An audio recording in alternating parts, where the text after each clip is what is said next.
Imagine surviving the end of the world, only to realize the world is still trying to kill you. Earth has already been destroyed by a comet, but earthquakes, radiation storms, and massive tsunamis are still happening.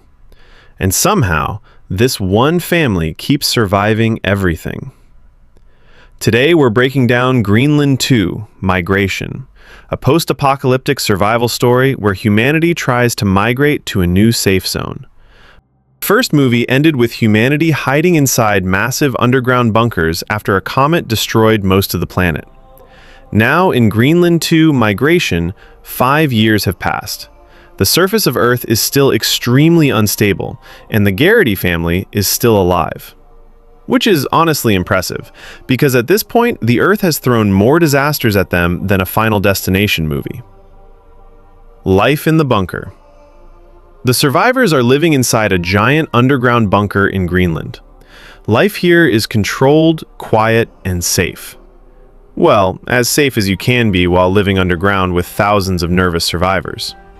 John Garrity works as an engineer and scout, which basically means his job is go outside and check if the planet has calmed down yet. Spoiler alert, it hasn't. The surface is still full of radiation storms, collapsing cities, and environmental disasters. So rebuilding civilization is almost impossible. But then, scientists discover something surprising. The massive comet impact crater in Europe might actually be stabilizing, meaning the environment there could become habitable again. And for the first time in years, humanity finally has hope. Unfortunately, hope never lasts long in apocalypse movies. The bunker disaster. One day, a massive earthquake hits the bunker. And this isn't a small earthquake. This is the kind of earthquake that makes a billion-dollar survival bunker feel like it was built out of cardboard. Alarms start blaring. People panic. The facility begins collapsing, and survivors rush to escape. The Garrity family barely makes it out in time. But then, because apparently the earthquake alone wasn't dramatic enough, a tsunami hits the bunker. Yes, a tsunami, which raises a small question. Why would you build humanity's last survival bunker somewhere a tsunami could reach?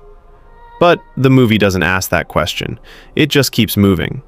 The bunker is destroyed, and most of the survivors are gone. Only a small group escapes by boat, including the Garrity family, of course. The journey. The survivors eventually reach Liverpool in the UK, but the city is almost completely destroyed. Buildings are collapsed. Streets are flooded. Civilization is basically gone. Their mission now is simple. Travel across Europe, reach the comet crater, and help rebuild humanity. Simple plan, except this is a post-apocalyptic movie. So obviously the journey becomes a disaster tour. Along the way, they encounter dangerous survivors, armed militias, and collapsing environments. Every location has a new problem. And somehow, every disaster manages to kill everyone except the main characters. At this point, the Garrity family has stronger plot armor than most superheroes. The Apocalypse Road Trip. The movie basically turns into a survival road trip. Each new stop introduces a new danger. Sometimes it's violent survivors fighting for resources. Sometimes it's another natural disaster. And sometimes it's just bad luck. Their son Nathan wants to become a scout like his father, which is basically the apocalypse version of saying, "Dad, I also want to risk dying every 5 minutes." But John supports him, because apparently parenting during the end of the world is still complicated. The Final Destination. Eventually, the group reaches the comet crater, the place scientists believe could become humanity's new home. But when they arrive, there's another problem. Armed groups are fighting around the crater. And strangely, the movie never fully explains why. Are they protecting it? Trying to control it? Arguing about who gets the last safe place on Earth? Nobody really knows. But after everything the Garrity family has survived, this final obstacle isn't enough to stop them. They finally reach the crater. And for the first time since the comet strike, there is real hope for humanity. End of the film ends with the possibility that the Earth is finally starting to recover. plants might grow again, animals might return, and humanity might finally rebuild civilization.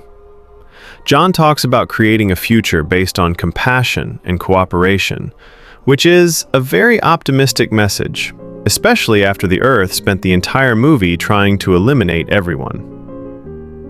And that was Greenland 2: Migration, a story about survival, family, and the longest apocalypse road trip ever, with earthquakes, tsunamis, militias, and some incredibly lucky main characters. But the real question is, would you survive in this world? Or would you be one of the background characters who disappears during the next disaster? Let me know in the comments.